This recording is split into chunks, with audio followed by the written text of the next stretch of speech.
నమస్తే, నేను మీ రాజశేఖర్ ఉస్మానియా యూనివర్సిటీ. నేను ఇవాళ భూపాలపల్లి కాన్సెన్సీకి రావడం జరిగింది.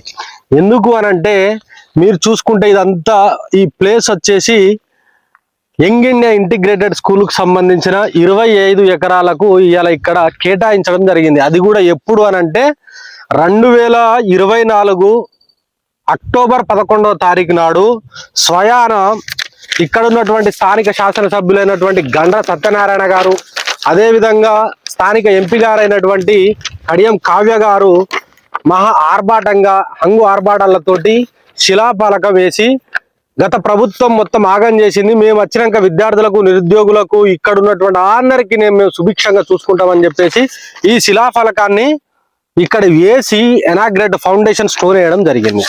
కానీ ఇక్కడ ప్రధానంగా మనం చూసుకుంటే ఇదే ప్లేస్ లో శిలాఫలకం ఉండే, కానీ ఇప్పుడు చూసుకుంటే శిలాఫలకం లేదు, ఒక ఇటుక తవ్వింది లేదు, ఒక పేర్చింది లేదు, ఇక్కడ కనీసం కూడా చిన్న పని కూడా వీళ్ళు స్టార్ట్ చేసింది లేదు.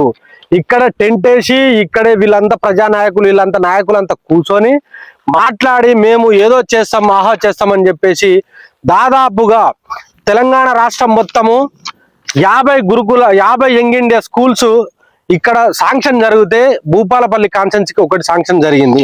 అందులో భాగంగానే వీళ్ళు ఈ యొక్క సత్యనారాయణ గారు, అదేవిధంగా కడియం కావ్య గారు ఫౌండేషన్ స్టోన్ వేసి మేము ఇక్కడ ఉన్నటువంటి స్థానికంగా ఉన్నటువంటి విద్యార్థులకు మంచిగా ఇస్తాం, మేము భోజనం పెడతాము, మంచి విద్యను ఇస్తామని చెప్పి ఫౌండేషన్ వేస్తే ఫౌండేషన్ లేదు.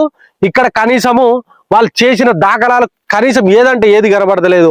మొత్తం చెట్లే ఉన్నాయి, మొత్తం గుట్టల టైపే ఉన్నది. ఆ పక్కన ఒక గురుకుల స్కూల్ ఉన్నది తప్ప ఇక్కడ ఎటువంటి అభివృద్ధి కార్యక్రమాలు లేవు.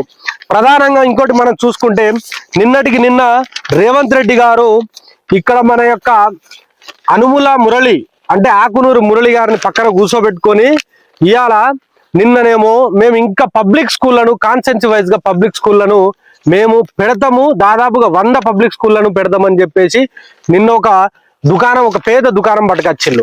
అయ్యా రేవంత్ రెడ్డి, నువ్వు ఇచ్చినటువంటి హామీలు కాక ఇవాళ నువ్వు చేసినటువంటి 50 ఇంటిగ్రేటెడ్ స్కూళ్ళకు సంబంధించినవి నువ్వు శాంక్షన్ చేస్తే వాటి బిల్లులు రిలీజ్ అయినాయని చెప్పేసి చెప్తా ఉన్నారు.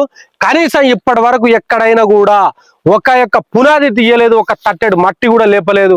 అలాంటిది వాటిని పక్కన పెట్టి నువ్వు ఇవాళ మళ్ళా పెద్ద దుకాణం పట్టుకొచ్చి నీకు సంబంధించిన వాళ్ళకు కాంట్రాక్ట్లు ఇవ్వాలని, నీ యొక్క తేపేదారులకు, నీ కుటుంబ సభ్యులు, నీ బామ్మర్ది, నీ అల్లుళ్లకు కాంట్రాక్ట్లు ఇచ్చుకోవడం కోసము పబ్లిక్ స్కూళ్లను ఇలా పెట్టాలని చెప్పి ఉన్నావు.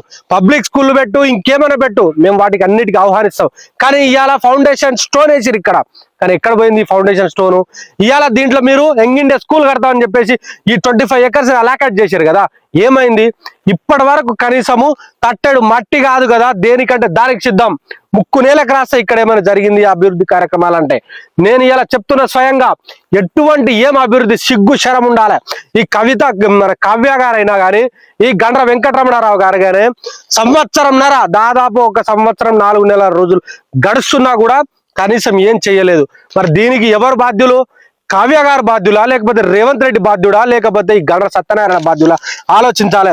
వీళ్ళంత పెద్ద ప్రియమైన తెలంగాణ మేధావులారా, నా జర్నలిస్ట్ సోదరులారా, విద్యార్థి నిరుద్యోగ మేధావులారా, ఆలోచించాలి. ఎందుకనంటే గద్దల్ లెక్క వాలిపోతా ఉన్నారు తెలంగాణ రాష్ట్రం మీద ఈ ప్రజలు. అదే విధంగా వీళ్ళు మొత్తం సంపాదించుకోవాలి, దోచుకోవాలి, దాచుకోవాలనే రూపాన ఇవాళ వాళ్ళు పరిపాలన చేస్తా ఉన్నారు తప్ప ఎటువంటి ఏం చేసే దాఖలాలు కనబడతలేవు. కాబట్టి మనము జాగృతం కావాలి, ఈరా కొడుకులను అడగాలి, ఎక్కడికక్కడ నిలదీయాలి. అదే విధంగా నా భూపాలపల్లి ప్రాంతం అంటే పోరాటాల గడ్డ, ఇక్కడ నక్సలిజం ఉంటది, ఎవరైతే ప్రతి ఒక్కరు పోరాడతారు. అలాంటి నేలను ఇలాంటి లత్కో రాజకీయాలు చేస్తున్నటువంటి వాళ్ళను మనము తక్షణమే అడగాల్సిన బాధ్యత మన మీద ఉన్నది. ఎందుకు అనంటే మీరు వేసినటువంటి శిలాఫలకం ఎటుపోయింది? మీరు ఏం చేస్తా ఉన్నారు? ఏం చేయదలుచుకున్నా ఉన్నారు? మీరు వేసినటువంటి శిలాఫలకాన్ని ఎవరు సమాధానం చెప్పాలి?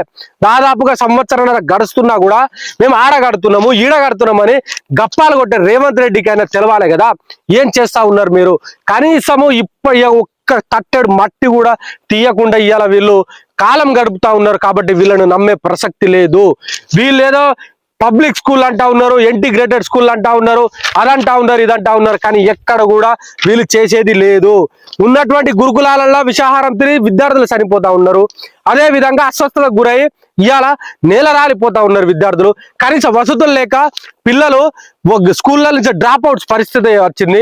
అదే విధంగా ఉస్మానియా యూనివర్సిటీలో స్వయాన కరెంటు పోతా ఉన్నది, విషాహారం పెడతా ఉన్నారు. వాటి మీద ఇలా మన రేవంత్ రెడ్డి గారు రివ్యూ చేయకుండా కనీసం ఏదంటే ఒక్క పని చేయకుండా ఢిల్లీకి పోతా ఉన్నారు తప్ప ఎక్కడంటే ఒక్కటి ఏం చేసే దాఖలాలు లేవు.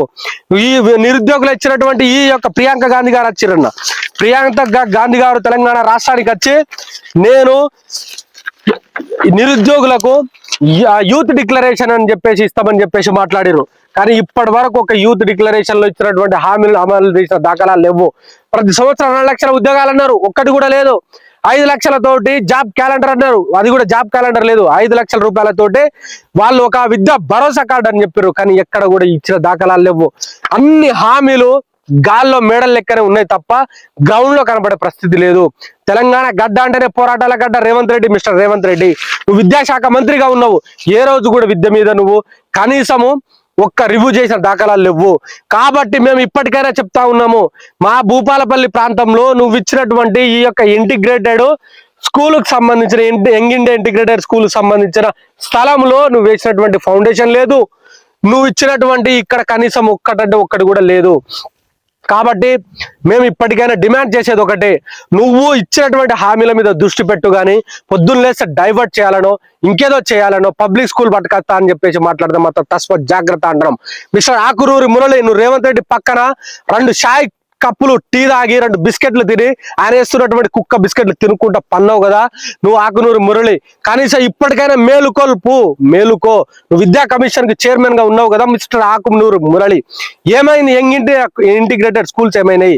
భూపాలపల్లి ప్రాంతానికి రా, నువ్వు ఈ ప్రాంతంలోనే కలెక్టర్ గా చేసినావు కదా, ఈ భూపాలపల్లి ప్రాంతానికి రా, ఇక్కడికి వచ్చి చూడు, వేసినటువంటి ఫౌండేషన్ ఎటుపోయిందని ఆలోచించు, అప్పుడు కానీ నీకు తెలుస్తాయి కావచ్చు. కాబట్టి ఆకునూరి మురళి, పొద్దున్నేస్తే నువ్వేదో మాట్లాడు, రేవంత్ ఇజాన్ని నువ్వు ఇలా ప్రోత్సహించే ప్రయత్నం చెయ్యకు. ఎందుకంటే తెలంగాణ ప్రజల పక్షాన నిలబడాల్సిన అవసరం నువ్వు ఉన్నది. కాబట్టి మేము అంటా ఉన్నాము, ఈ యొక్క పరిస్థితిని చూసుకుంటే మొత్తం విద్యా వ్యవస్థని నిర్వీర్యం చేయాలి, కాంట్రాక్టులు కమిషన్లు తీసుకోవాలనే ఉద్దేశంలో బాగానే ఇలా తెలంగాణ రాష్ట్రానికి సంబంధించిన మంత్రివర్యులు రేవంత్ రెడ్డి గారు చేస్తున్న పని లెక్క భావిస్తా ఉన్నాము. మేము ఒకటే మా యొక్క విద్యార్థి భాగం నుంచి డిమాండ్ చేస్తా ఉన్నాం, రేవంత్ రెడ్డి గారికి మేము డిమాండ్ చేస్తా ఉన్నాం, ఇక్కడ స్కూల్ ఎటుపోయింది? నువ్వేదో మాకు గాంధీ గారి విగ్రహం 5,000 కోట్లతోటి కట్టేది మాకు అద్దయ్యా, మాకెందుకు ఆ గాంధీ గారి విగ్రహం? అవసరం కూడా లేదు. ఇలా దాదాపుగా 500 మంది కుటుంబాలను నువ్వు పొట్టను పెట్టుకుని ఆ కట్టాలనుకోకు. ఇక్కడ యంగ్ ఇండియా స్కూల్ రావాలి, మాకు మా పిల్లలు చదువుకోవాలి, వాళ్ళ యొక్క వసతులు బాగుపడాలి, వాళ్ళు IIT, IIM, IISER, NALSAR, America, Europe, London దేశాలలో చదువుకోవాలి, ఆ యొక్క వసతులు కల్పిస్తా అని చెప్పేసి నాడు నువ్వు కేసీఆర్ గారి మీద మాట్లాడినావు కదా, ఇవాళ ఎడిపోయినావు, ఏడబన్నావు. నువ్వు తస్మత్ దీని మీద చర్యలు తీసుకోకపోతే మాత్రము నీ యొక్క సెక్రటేరియట్ మాత్రం 100% మేము పెట్టడే చెప్తా ఉన్నాం. జై తెలంగాణ.